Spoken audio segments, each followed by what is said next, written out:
What is up, family? We have another Patreon request. We got what happened to the Concorde. What happened to the Concorde? I don't know what happened. I know it was a very cool plane. It was very fast. Everything was fine.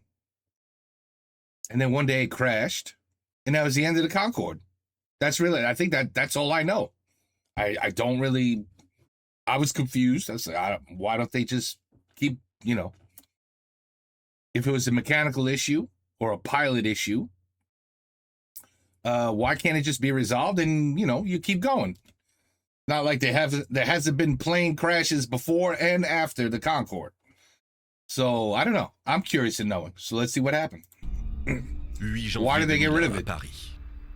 Le BEA, le Bureau d'enquête et d'analyse, dévoile son premier rapport sur l'accident qui a causé la perte du Concorde 6 mois plus tôt. La responsable du crash vient d'être identifiée. Elle provient d'un autre avion et mesure 43 cm. Une simple lamelle de titane. Oh, I remember this. That's even a dumber reason for it to get... Yeah, I remember this. I do remember this. That's a dumber reason to get rid of it. It's not even the plane's fault.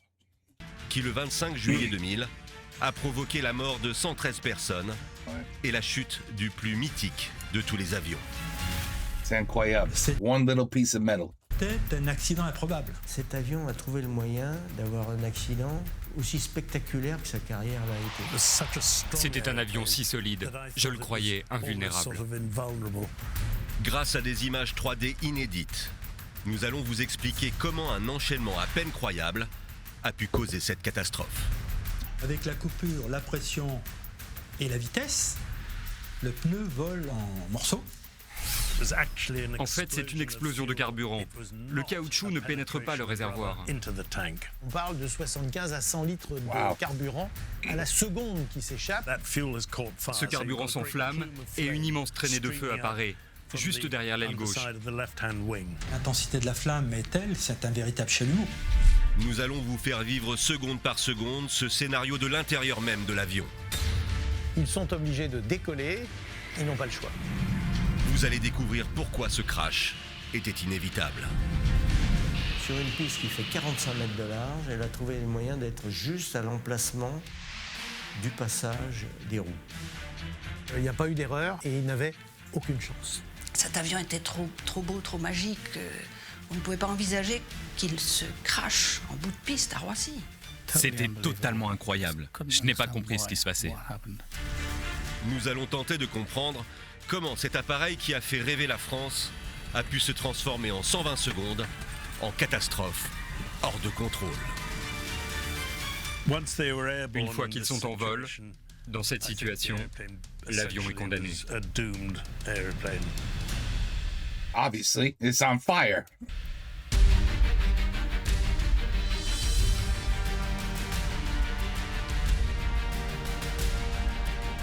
Literally on fire. But there has to be another reason. I don't understand why you would just stop making the Concorde just because of this. This is clearly nobody's fault. And it was a great plane. Aéroport de Roissy-Charles de Gaulle, au nord de Paris. Nous sommes le 25 juillet 2000 et c'est une belle journée d'été qui commence. Roissy est l'un des 10 plus grands aéroports au monde et en cette période de grandes vacances, le trafic est à son maximum. En coulisses, chaque employé s'active à sa tâche. C'est le cas de Gilles Logelin, l'un des contrôleurs aériens de service.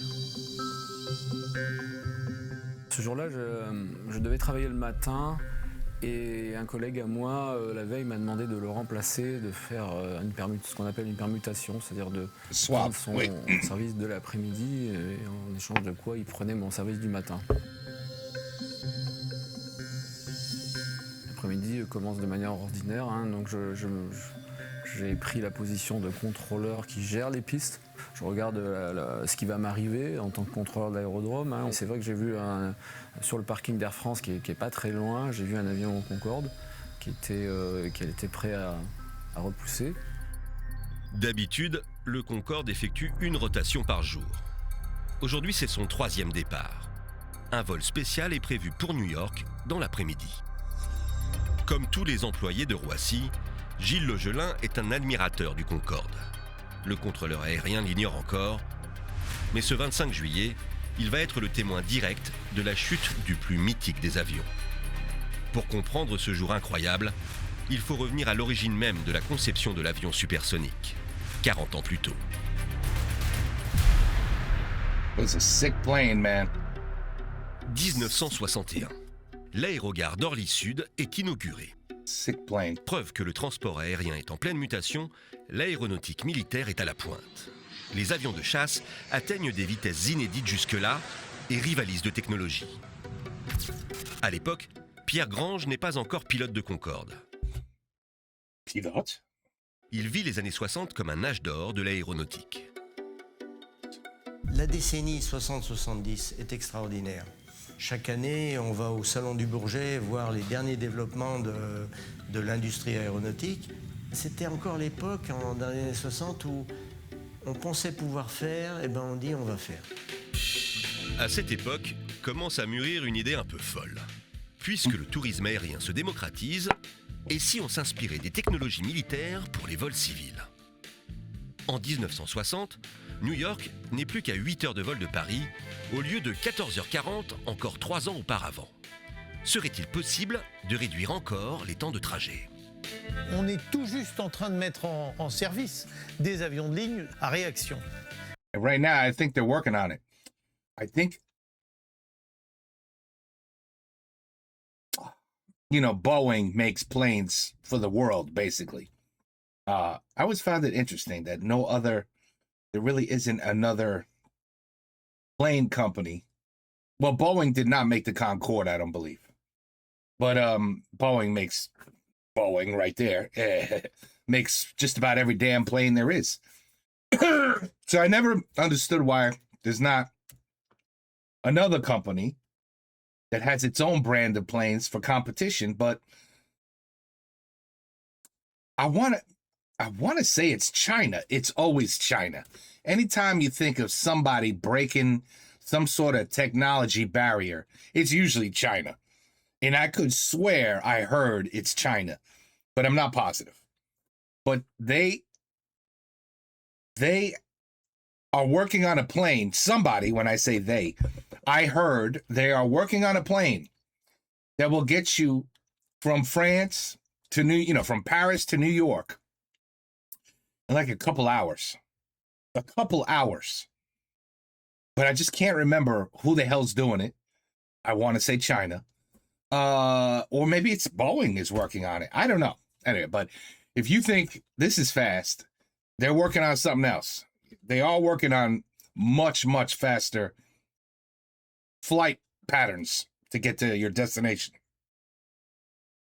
Of course, I imagine with that comes way more danger. So I don't know. That's why it's taken so long. That's my guess. Le Boeing 707, le Douglas DC-8, la Caravelle vole depuis 3 ans, 4 ans. Et donc à partir de ce moment-là, quand on a su qu'on allait, avec des avions militaires, être capable de voler à 2 fois la vitesse du son, 2300-2350 km/h, immédiatement, on se dit qu'on peut toujours aller plus haut, toujours aller plus loin, toujours aller plus vite. Vite, oui. Et par conséquent, pourquoi ne pas aussi concevoir un avion de ligne supersonique ? Faire voler des passagers à la vitesse d'un avion de chasse. Yeah, pourquoi pas? Le défi technologique est sans précédent dans le monde de l'aviation civile. Et pourtant, la France et le Royaume-Uni vont tenter de construire l'avion de ligne le plus rapide du monde. Ah, ok. En vitesse de croisière, il atteindra Mach 2.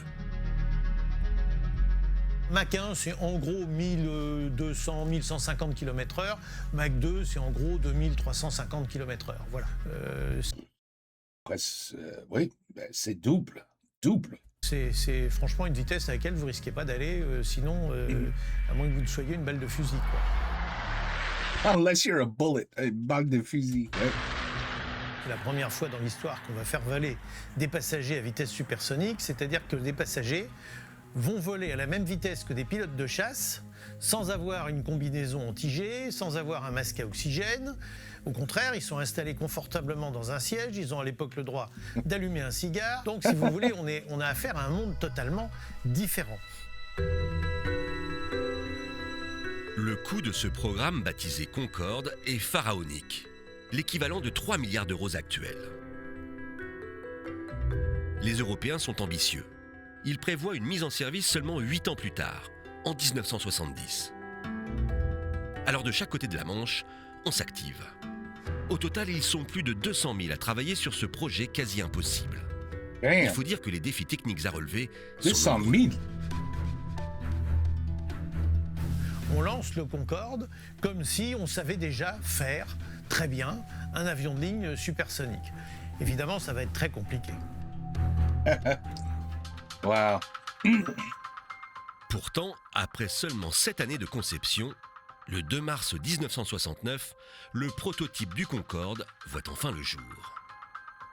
Ce jour-là, à l'aéroport de Toulouse-Blagnac, les concepteurs de l'avion sont fébriles. L'appareil s'apprête à faire son premier vol d'essai. Look at that beautiful looking. It looks like a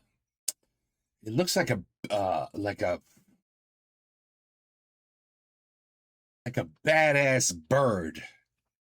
It looks like a badass bird. Voilà Concorde s'élance sur la piste. Vous entendez ces réacteurs qui donnent maintenant toute leur puissance. Le vol ne dure que 27 minutes, mais l'essentiel est fait. L'avion vole en toute sécurité. Took off and landed. What more do you need? It had a parachute that came out? Must be the first ones had a parachute.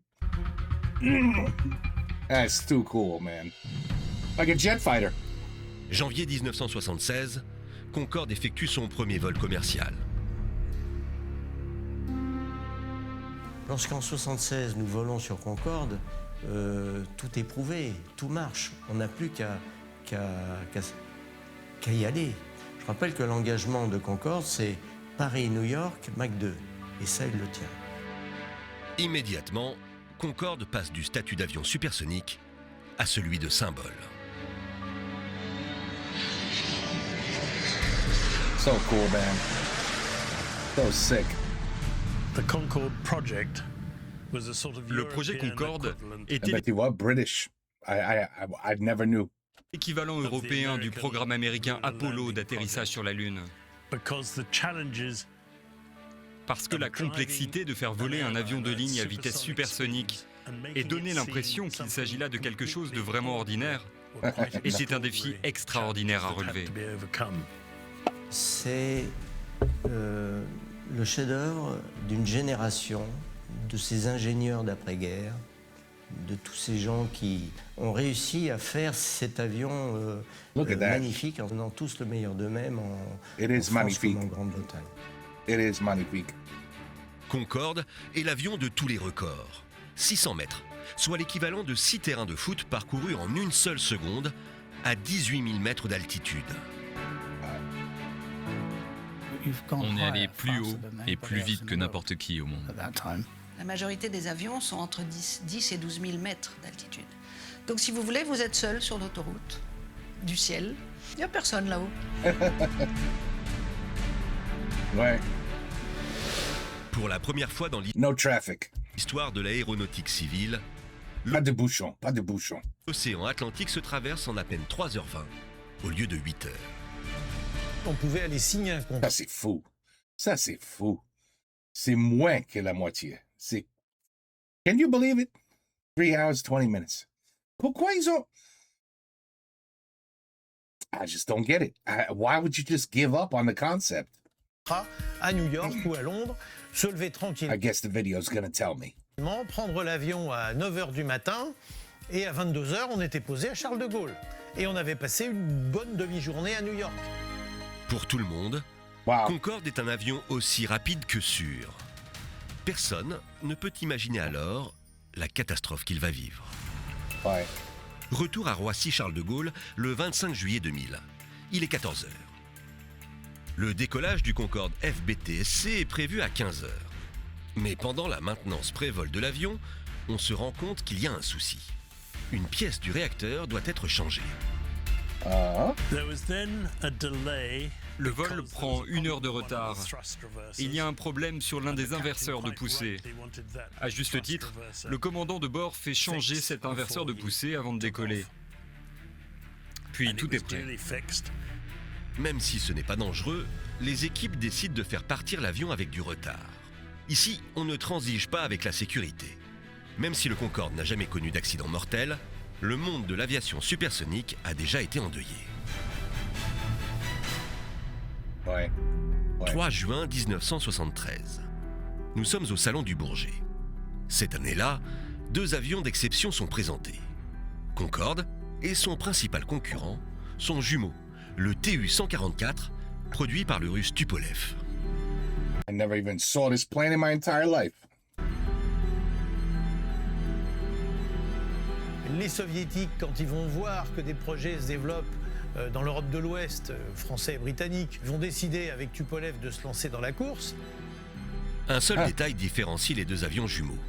Le Tu-144 a des moustaches de chaque côté du cockpit pour l'aider à garder l'équilibre. D'ailleurs, ces similitudes avec le Concorde sont telles qu'on soupçonne un espionnage industriel. À l'Ouest, on le surnommera même Concordski. Le Tupolev vole la vedette à l'avion franco-britannique en franchissant Mach 2 quelques mois avant lui. Mais son succès sera de courte durée. Le vol de présentation du Concordski au Bourget tourne à la catastrophe. À cause d'un défaut de conception, l'avion se disloque en vol. What? Holy shit.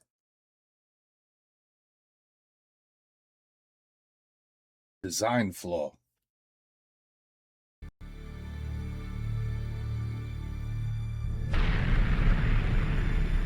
« 14 personnes trouvent la mort. 14. En France et en Beaucoup de chance, c'est juste 14. Angleterre, on est confiant.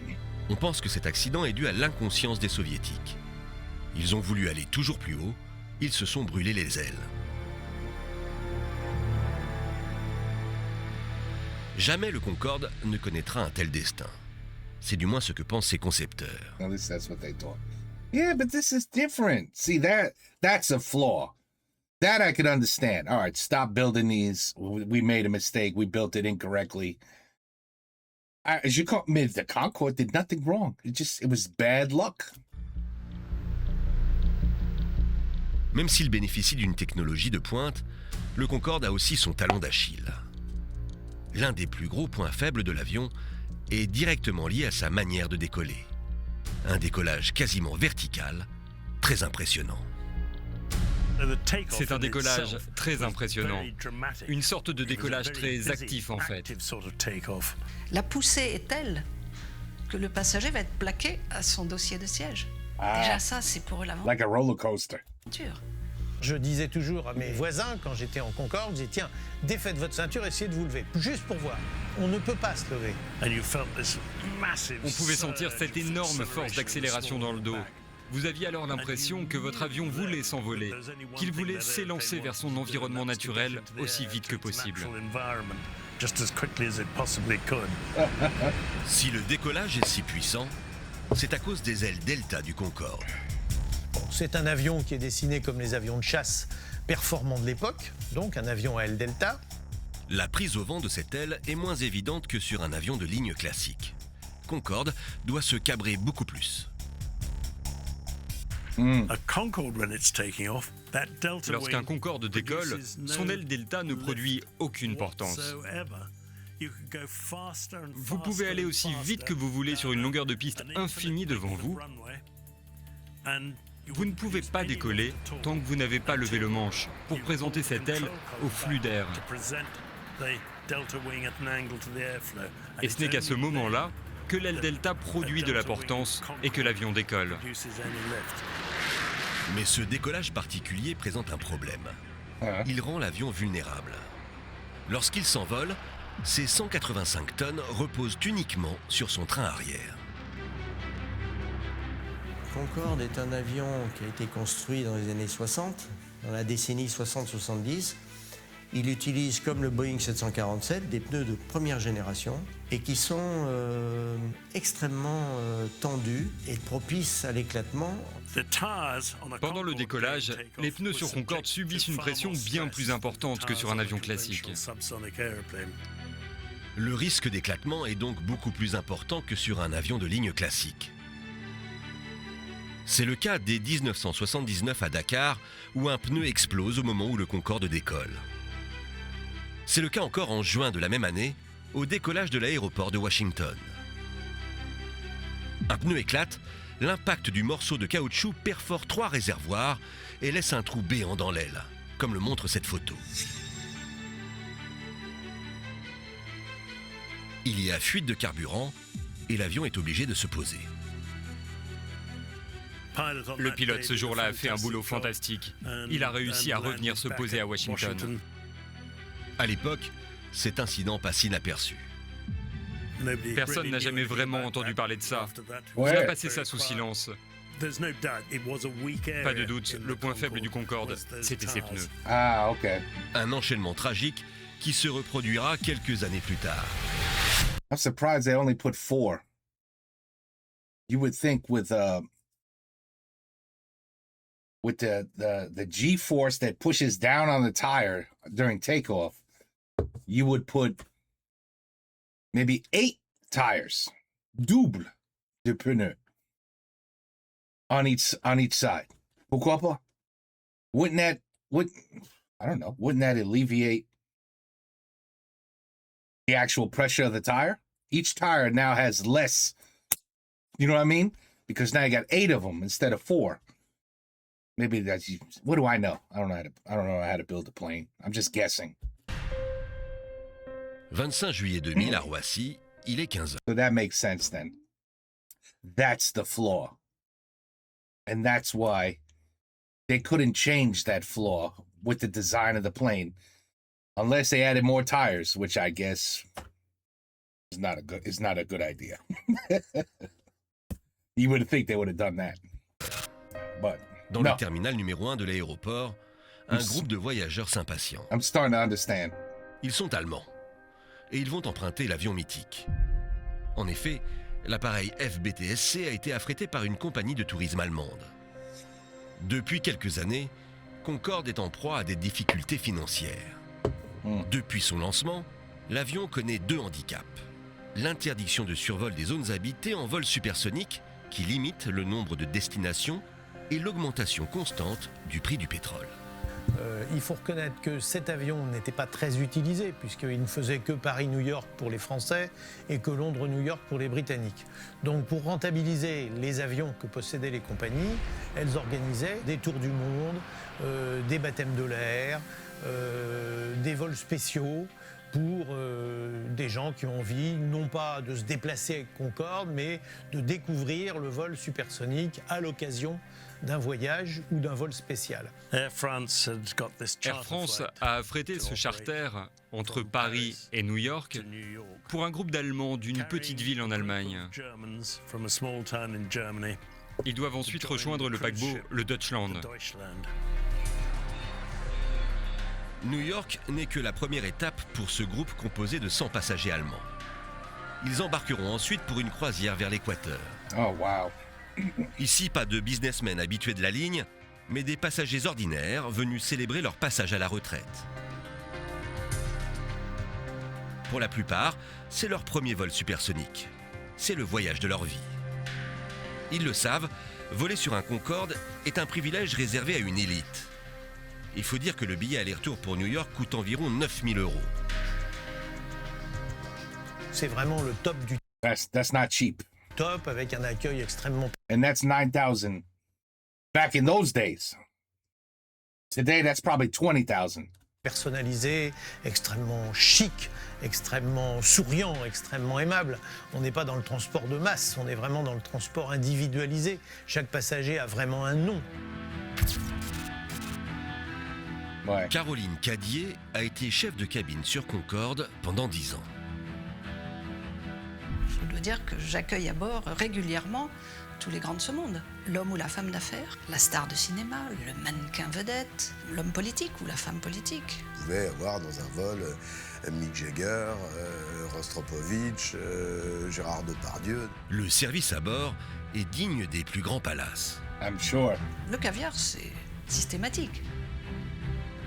Nous ne servions et nous n'offrions que des grands crus classés, des champagnes millésimés. Vous êtes dans le luxe d'un bout à l'autre. Ouais. 15h40, l'embarquement commence. À l'avant de l'appareil, c'est un homme d'expérience qui s'installe dans le cockpit. Le commandant Christian Marty est un habitué. Il a derrière lui plus de 300 heures de vol sur Concorde. Piloter Concorde, ce n'est pas piloter n'importe quel avion. S'il séduit les passagers, il fait littéralement l'admiration de ceux qui ont la chance d'en prendre les manettes. John Hutchinson a été pilote de Concorde chez British Airways pendant 15 ans. Oh wow.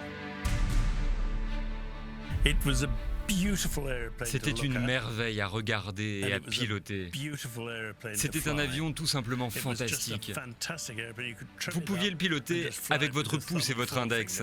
I didn't even know that British Airways had the Concorde also. I thought it was just France. Tu vois, je savais pas ça. C'est un avion si réactif. En fait, c'était un pur sang de course. Pour se rendre compte de sa vitesse. What the hell was that? Did you see that coming out of the plane? Un pur sang de course. What the hell was that? You got shit falling out of the nose. You got a runny nose.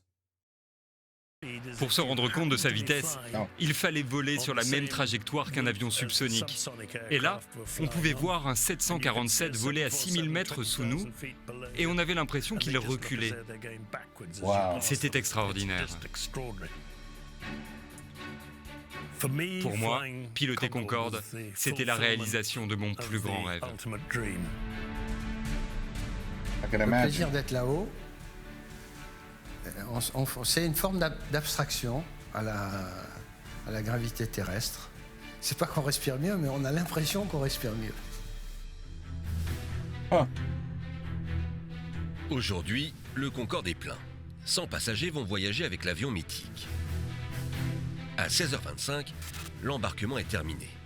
Gilles Logelin, le contrôleur aérien de service ce jour-là, attend l'appel du commandant de bord. En jetant un œil sur le parking, je vois que le Concorde ne va pas tarder à être prêt à partir. C'est ce qui se passe, donc le pilote m'appelle sur le taxiway, à l'endroit habituel où il doit appeler. Pour rallier New York, l'avion part avec 95 tonnes de carburant, plus de la moitié de son poids. Ces 13 réservoirs sont pleins à ras-bord, seul moyen d'être sûr de traverser l'Atlantique. En comptant les passagers et les bagages, l'appareil pèse 187 tonnes. Il va décoller au maximum de sa charge autorisée. Il a beaucoup de carburant, il a beaucoup de passagers, la température est élevée, la pression est assez élevée, et donc voilà, il est lourd. Il faut savoir que la phase de décollage pour un avion est une phase sensible. L'avion est plein de carburant puisqu'il n'a pas encore commencé son vol. Donc il est lourd, peu maniable, donc c'est vrai qu'on sait que c'est des phases sensibles et les accidents au décollage sont toujours très spectaculaires. Mesdames et messieurs, bonjour. What a way to put it. Spectacular. Bon, je vous souhaite la bienvenue à bord de ce Concorde à destination de New York. Nous allons mettre en route dans quelques instants. Gilles Logelin leur attribue la piste 26 droite, la plus longue de l'aéroport. Elle mesure 4215 mètres. 5 minutes avant l'horaire prévu de décollage du Concorde, un avion s'envole de cette même piste. Il s'agit d'un DC-10 de la compagnie américaine Continental. Oh shit, it's our fault, as usual. Personne ne s'en rend compte, mais lors de son décollage, un événement fatal se produit. Hélas, ce jour-là, un avion qui a décollé précédemment a perdu une pièce de métal qui est une sorte de bandeau tordu et qui traîne sur la piste. Une simple lamelle de 43 cm de long dont le rôle est de protéger le réacteur du DC-10.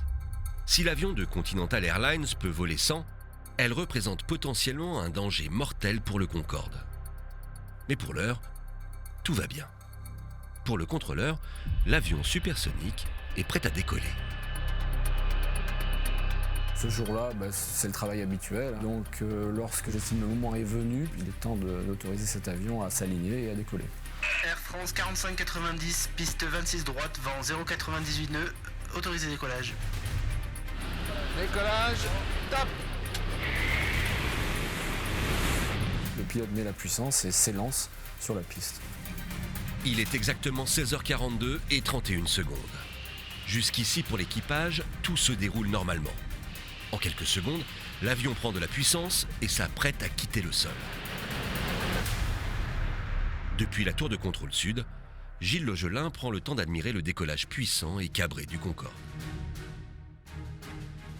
Je regarde cet avion s'élancer, le Concorde étant un bel oiseau, c'est difficile. Un bel oiseau, oui. Difficile de ne pas le regarder, on le regarde autant que faire se peut. Le Concorde décolle presque 2 fois plus vite que les autres avions. Ces moteurs ultra puissants des Rolls-Royce Olympus, conçus spécialement pour lui, fonctionnent avec ce qu'on appelle la post-combustion. La post-combustion, on trouve ça sur tous les avions de combat et sur un seul avion de ligne au monde, c'est le Concorde. C'est quelque chose qu'on rajoute à un moteur pour en augmenter la puissance. On injecte du carburant dans les gaz chauds à l'arrière du premier étage de turbine des moteurs, et à partir de là, on fabrique un surcroît de poussée. Donc sur Concorde, il y avait des moteurs qui faisaient 14 tonnes de poussée. Avec la post-combustion, on arrivait à 17 tonnes. En gros, on gagnait 30%. Donc ça représentait un moteur de plus. 32 secondes plus tard, à pleine puissance, la post-combustion actionnée, l'avion atteint 150 nœuds, soit 278 km/h. Ce jour-là, c'est sa vitesse de décision. C'est ce qu'on appelle V1 dans le monde de l'aviation. Autrement dit, le point de non-retour. Dans tous les avions du monde qui décollent tous les jours, il y a ce qu'on appelle une vitesse de décision. Elle est calculée à chaque décollage. Pour chaque poids au décollage, en fonction du vent, de la température, etc. Ça veut dire quoi? Ça veut dire que si vous décidez de vous arrêter à cette vitesse-là, vous allez vous arrêter pile poil à la fin de la piste. Si vous avez un souci après cette vitesse-là et que vous décidez de vous arrêter, eh ben vous allez sortir de la piste, c'est sûr. Quelle que soit la panne, après V1, on décolle. Après V1, si vous avez une urgence, il faut emmener cette panne avec vous dans les airs et vous vous en occupez ensuite en vol. Passé V1, le commandant Marty doit décoller. Il ignore alors que le débris du Continental jonche le sol. Donc le copilote annonce V1.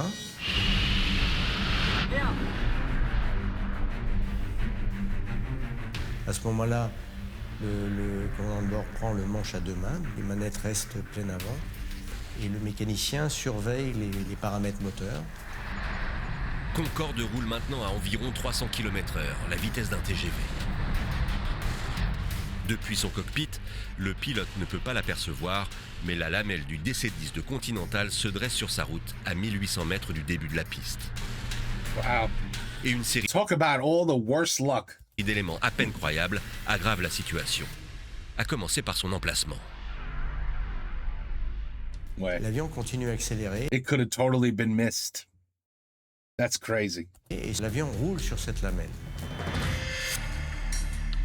Wow. Any other place. Sur une piste qui fait 45 mètres de large, elle a trouvé le moyen d'être juste à l'emplacement du passage des roues. Ouais. Autre détail fatal, cette lamelle de 43 cm de long n'est pas en simple métal comme c'est pourtant censé être le cas sur les DC-10. La faute à l'un des mécaniciens de maintenance. Dans le cheminement du mécanicien qui avait remplacé déjà plusieurs fois cette lamelle, il s'était dit que s'il mettait une lamelle en métal beaucoup plus résistant, il n'allait plus être confronté à cette perte de lamelle. Le titane, en effet, n'est pas un matériau comme les autres. Le titane, c'est un alliage très particulier qui a des particularités de résistance à l'usure. Et donc, c'est un métal qu'on retrouve que dans certaines parties de l'avion où il y a des températures très élevées. C'est un métal très résistant. Ouais. Le titane résiste aux températures les plus chaudes et aux chocs les plus importants, notamment à la pression d'un pneu d'avion. Mais plus inquiétant encore, la lamelle n'est pas tombée n'importe comment sur la piste. Cette lamelle de titane, elle est tordue et elle est droite comme ça sur la piste. À 324 km/h, le pneu avant du train principal gauche du Concorde percute la lamelle. À cet instant, le pire se produit. Eh oui. Quand le pneu va rouler dessus, elle va rentrer dans le pneu, elle va le découper, elle va l'ouvrir. Cette lamelle tranche le pneumatique sur toute son épaisseur. Et là, le pneu, avec la coupure, la pression et la vitesse, le pneu vole en morceaux. À partir de là, c'est une réaction en chaîne infernale qui s'enclenche. Avec l'explosion du pneu, un énorme morceau de caoutchouc vient heurter violemment le dessous de l'aile.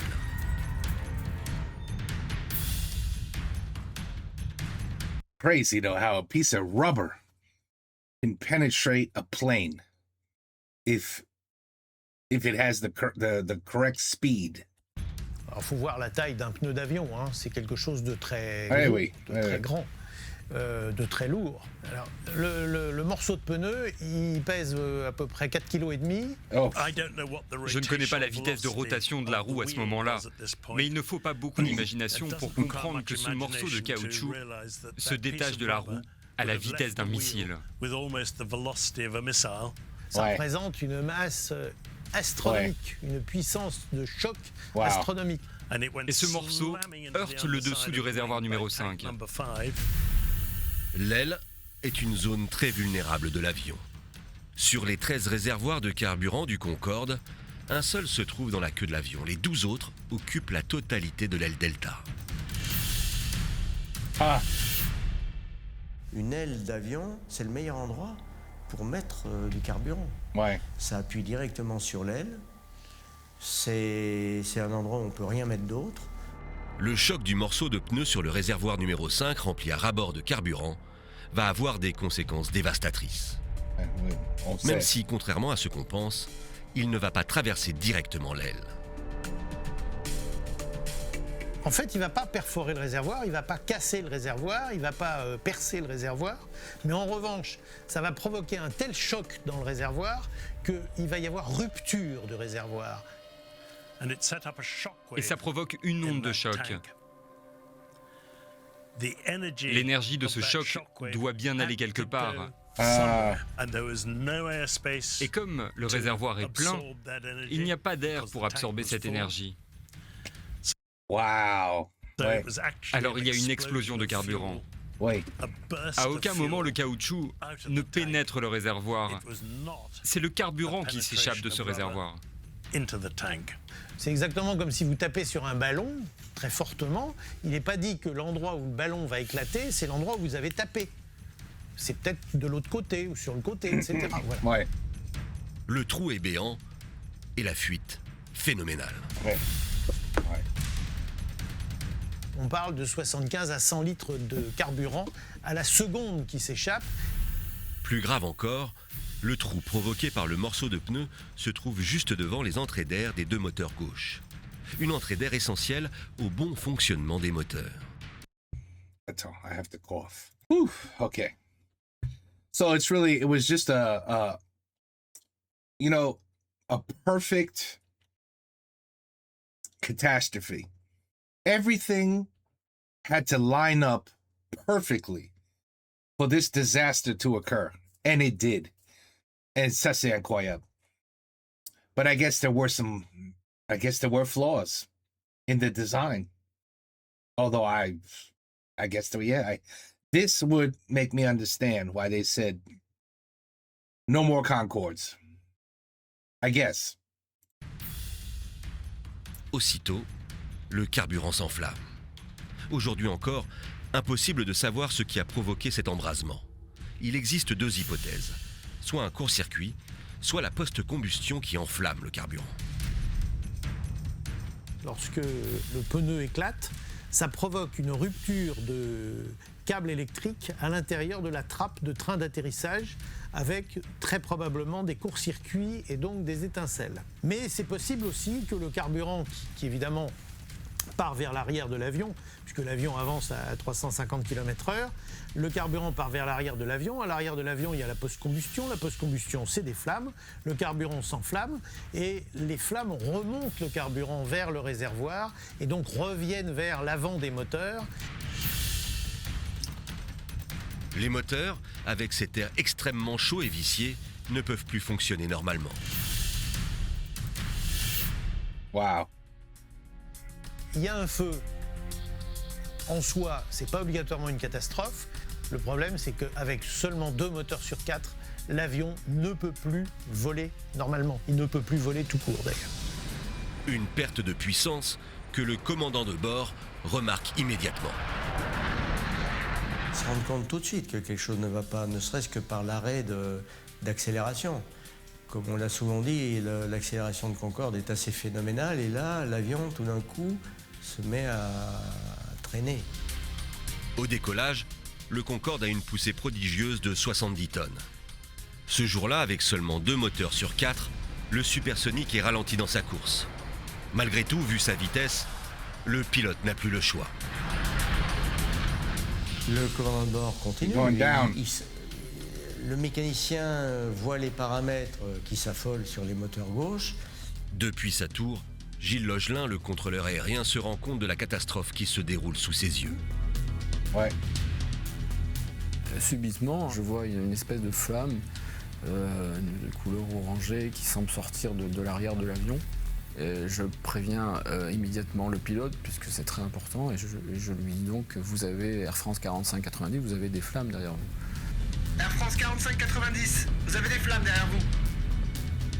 Ce à quoi il m'a juste répondu Roger, ça veut dire j'ai bien compris cette information.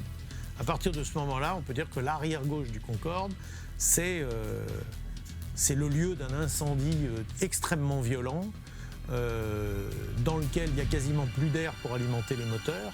L'intensité de la flamme est telle, c'est un véritable chalumeau. À cet instant, l'alarme incendie sur le moteur 2 se déclenche dans le cockpit. Le mécanicien navigant actionne l'extincteur.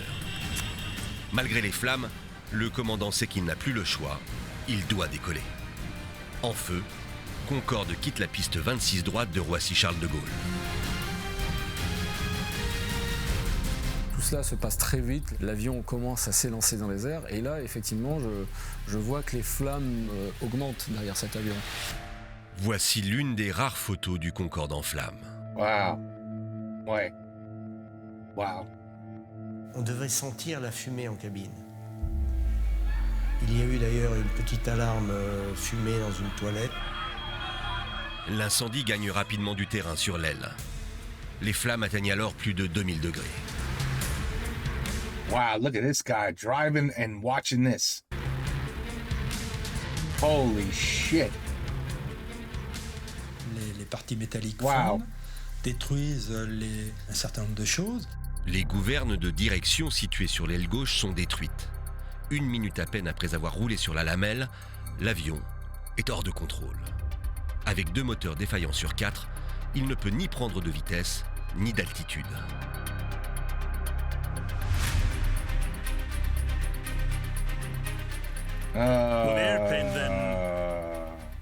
À partir de ce moment-là, l'avion est condamné.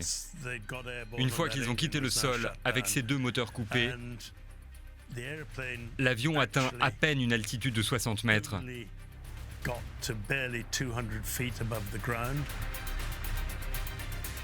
Et il n'atteint jamais sa vitesse de sécurité de 220 nœuds. Et l'avion, en dessous d'une certaine vitesse, il ne peut plus voler. Donc ils vont être obligés d'arrêter la montée pour essayer de conserver de la vitesse. Ensuite, ils s'aperçoivent qu'avec 2 moteurs en moins, l'avion part sur la gauche. Ils vont réduire un peu la puissance sur la droite. Mais plus ils réduisent la puissance, plus la vitesse va diminuer. Ce n'est plus vraiment une machine volante. C'est plutôt une sorte de sac de patates qui vole dans les airs.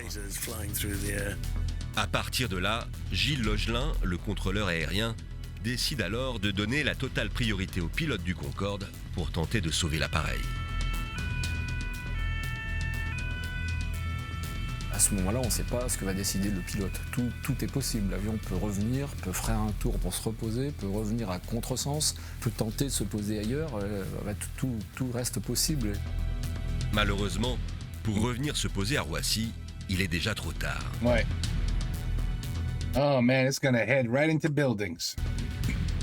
Comprenant qu'ils n'ont aucune chance de revenir se poser à Charles de Gaulle parce qu'ils sont beaucoup trop bas et beaucoup trop lents, ils se disent il y a une piste à gauche tout de suite, c'est le Bourget. On va essayer de faire le Bourget.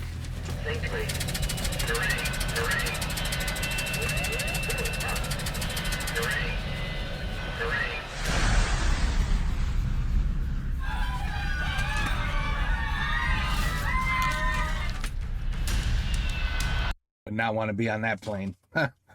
Oh, the fear and what's going through everybody. Oh, I don't want to know. I don't want to know. Et donc, ils annoncent, on tente le bourg et on n'entendra plus rien. Ouais, ouais.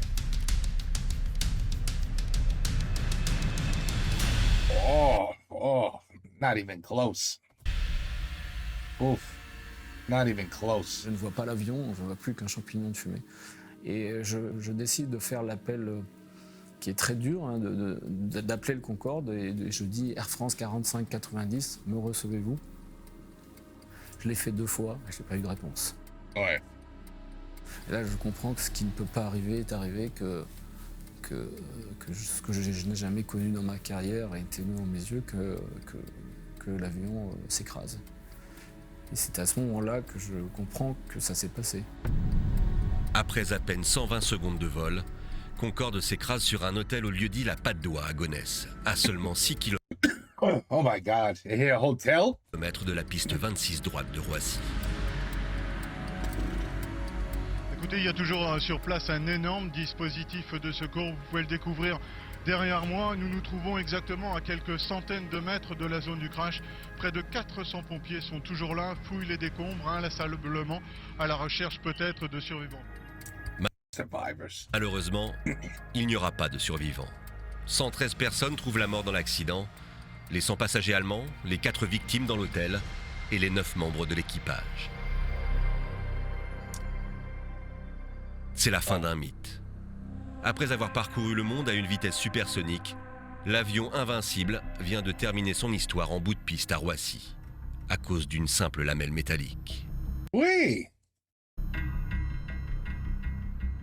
Un accident d'avion, c'est souvent dans l'océan ou dans le désert où on ne voit pas réellement ce qui s'est passé. On ne pouvait pas envisager qu'il se crache en bout de piste à Roissy. Cet avion a trouvé le moyen d'avoir un accident aussi spectaculaire que sa carrière l'a été, quoi. Dans les jours et les mois qui ont suivi, nombreux sont ceux qui s'interrogent. Cet accident aurait-il pu être évité? Aurait-on pu le prévoir? Alain. You need laser. You need some sort of laser detection of any object on a runway. Because this is 100% not the plane's fault. But there should have been a way to say, hey, wait. Do not take off yet. We just realized there's a piece of an unidentified object is on the runway. We have to go clear it out first. But you need some sort of, like, detection of an object, usually done by laser. I don't know any other way to do it. Some sort of video. I mean, you would need like a camera every, looking both ways, the entire runway, so that the controller, why don't they do that? Shit, that could be possible. Where the people in the tower would see the entire runway all the way down to the floor level. Each, like every 2 feet. You know what I mean? You know how they have those little lights when you're landing on a runway at night? There's lights on each side. Each one of those lights could be a camera looking at each other, thus covering the entire runway. You see, I solved the problem right there. No problem. That's how you solve the problem. What else? Just call me. It's all right. I'll help you guys out. We'll get the Concorde back. Because that's some bullshit. The Concorde did nothing wrong. Nothing. The Concorde, it's not the reason. Bouillard a dirigé l'enquête pour le BEA, le Bureau d'enquête et d'analyse. Pour lui, la réponse est catégorique. C'est tout un concours de circonstances lorsque l'on a établi le scénario qui montrait que c'était un accident improbable. C'est vrai que ce jour-là, on se dit « Oh, c'est dommage, s'ils n'avaient pas appliqué, peut-être que tout le monde serait vivant ».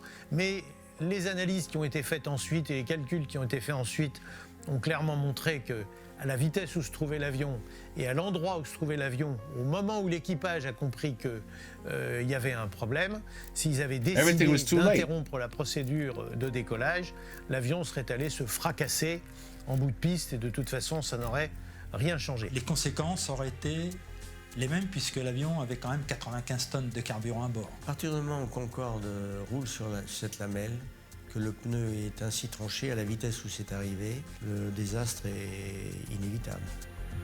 You know, most of the time it's because of fire and it's because of fuel. A plane crashes. That's why it's a miracle what happened over here. You know, when the pilot landed the plane in the Hudson River and the plane did not blow up. It was on full fuel and he landed it perfectly and nothing blew up. But most of the time when a plane lands in a fashion, you know, rolls over or a wing hits or it's just out of control, it's going to blow up because it's filled with fuel. So perhaps one day in the future, planes will not need fuel to fly. Of course they can fly with electric. We know that. Drones, little, you know, those remote control planes that you see the enthusiasts play with. I'm not talking about little planes like this.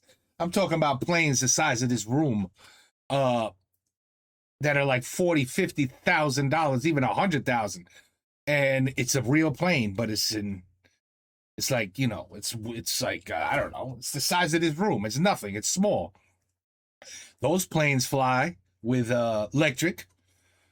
So you just got to get a big enough battery that can fly your ass from Paris to New York, and voila, you got your plane that has an excellent chance of survivors when it crashes.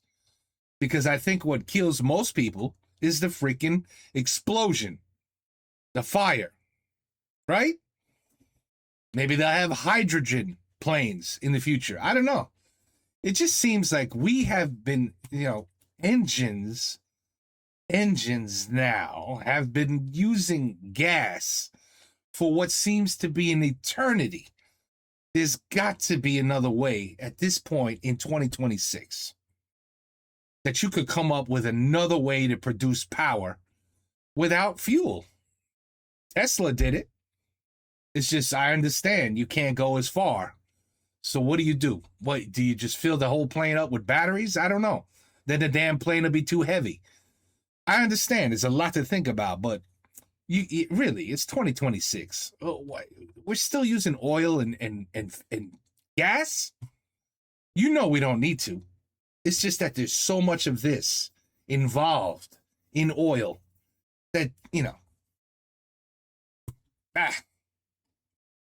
this is very sad. This shouldn't have happened. Le commandant de bord essaye jusqu'au dernier moment de sauver son avion. Aucun équipage n'aurait pu maîtriser l'avion dans ces conditions-là. Ce jour-là, on peut dire que vraiment, tout s'est combiné pour qu'il ne puisse pas s'en sortir. Car vraiment, il n'y avait pas d'issue. Il n'y avait pas d'issue, il n'y avait pas de solution. Non. À partir du moment où cet avion a décollé et il ne pouvait pas faire autrement, il n'avait plus aucune chance de se reposer entier. But any plane would have been the same result. Cet accident précipite la fin du géant supersonique. Dès le lendemain du crash, une mesure d'urgence est prise. Les 14 Concorde, ceux d'Air France comme British Airways, sont cloués au sol en attendant les résultats de l'enquête. Ils resteront sans voler pendant 14 mois. Le temps de répondre à une question. Concorde peut-il encore voler en toute sécurité? Oui! Without metal in the runway, oui! Pourquoi non? On est dans cette idée de dire il y a un problème de navigabilité sur les Concorde. On ne peut pas laisser voler les autres Concorde tant qu'on n'a pas levé le doute. Pour espérer les remettre en service, les Concorde sont améliorées. Les réservoirs sont tapissés de Kevlar, un revêtement encore plus résistant aux chocs, et les appareils sont équipés de nouveaux pneus beaucoup plus solides. Dès novembre 2001, les vols transatlantiques reprennent. Mais le public n'est plus au rendez-vous.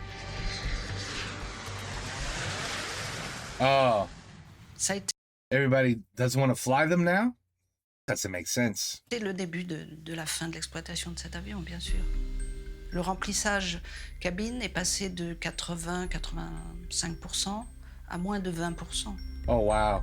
Un prix du carburant So they went out of business. That's why. de plus en plus élevé, une fréquentation en baisse, l'avion n'est plus rentable. En mai 2003, Voilà. Air France décide de suspendre définitivement les vols de Concorde. Le 21 mai, c'est son dernier vol commercial entre New York et Roissy-Charles de Gaulle. Caroline Cadier, la chef de cabine, fait partie de l'équipage. Quand nous arrivons au parking, là, je dois avouer que, après avoir fait une dernière fois l'annonce et vu les passagers s'essuyer des petites larmes sur la joue, parce qu'ils savaient que c'était la dernière fois. Ce n'est pas un au revoir, ce n'est pas un adieu, c'est Concorde on t'aime. Et j'ai embrassé la carlingue. On a envie de l'embrasser. En octobre 2003, British Airways à son tour met fin au vol de Concorde. C'est la fin du vol supersonique civil. Le retour de l'avion mythique aura duré moins de 2 ans. Un rêve aéronautique s'arrête. Le Concorde arrivait malheureusement avec une carrière sans faute, arrivait à sa fin de vie. Et l'accident, effectivement, a un petit peu écourté sa vie, mais de très peu, finalement. C'était un avion qui était devenu, malgré sa performance inégalée, aujourd'hui encore, il était d'un autre temps.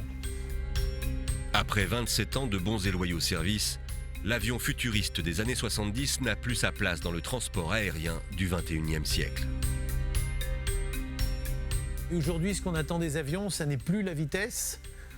Ça peut être encore la beauté, car il y a de très beaux avions, mais c'est 1 de la sécurité, 2 de la sécurité, 3 de l'environnement et 4 de l'économie. Et Concorde là-dessus, environnement c'était foutu, économie c'était foutu, et sécurité, c'était la sécurité des années 70. C'était pas la sécurité des années 2000 ou des années 2020. Pourtant, le Concorde n'est pas tout à fait mort.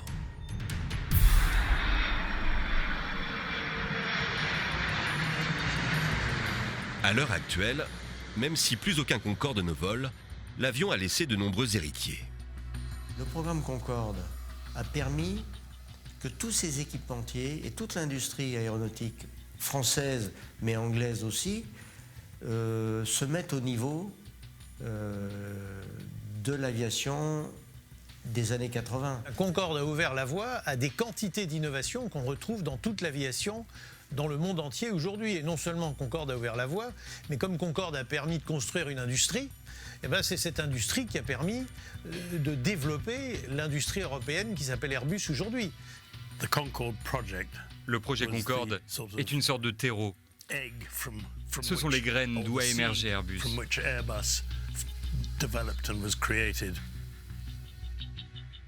Avec les technologies actuelles, des vols supersoniques en toute sécurité sont-ils envisageables? C'est le pari de plusieurs constructeurs. Véronique Guillermard est journaliste, spécialisée des questions aéronautiques. Pour relancer un projet d'avion supersonique, il faut quasiment repartir de zéro, avoir de l'imagination, de la créativité, laisser les ingénieurs travailler sur de nouvelles voies technologiques pour peut-être créer un avion totalement différent.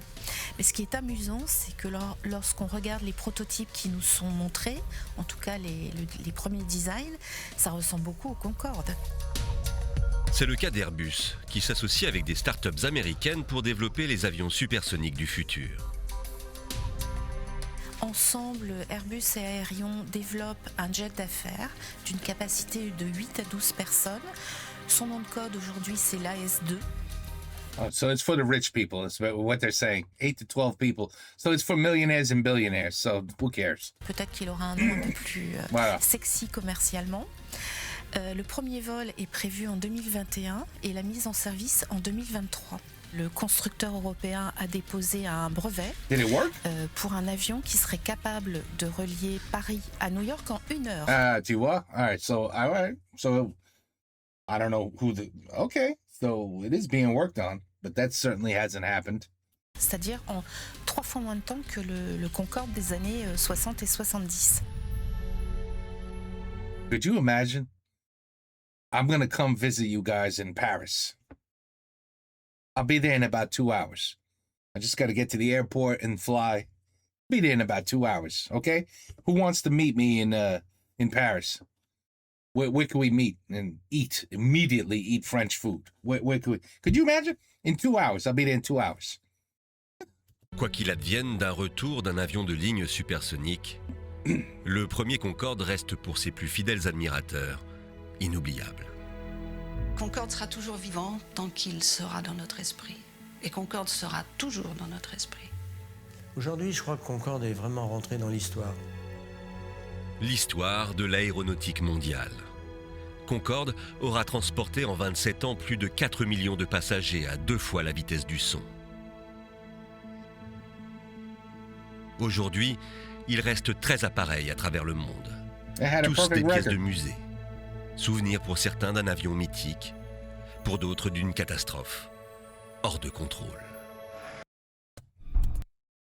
That's some bullshit. I don't know. That's messed up, man. Why would people, maybe it was just extremely, extremely expensive. Well, they said it was very expensive. But again, it's for the rich. It's usually for the rich. The rich get all the goodies because they can afford it. But the plane was perfect. There was no human error.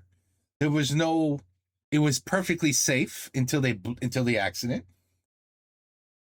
And the accident was caused by a piece of metal laying in the runway. I don't understand why the public would now say, I don't trust flying on a Concorde anymore. And it goes from 80% to 20%. Ça, je comprends pas. Because it happens all the time. We see planes, unfortunately. It doesn't happen all the time. Let me change that phrase. But it does happen. Rarely. You know what they say. You're safer in a plane than in a car.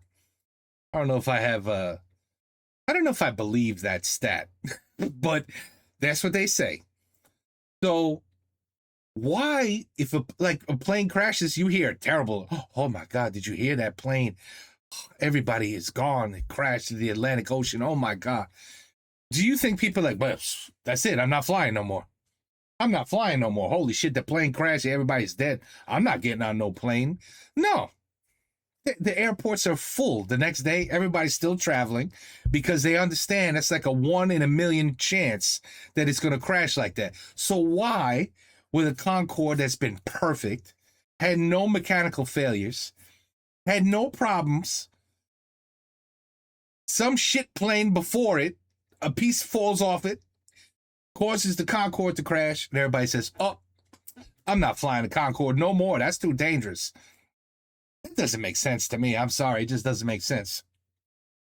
But anyway, it is what it is, people. Maybe today, just the cost of using the Concorde. Well, that's why it was only 80%.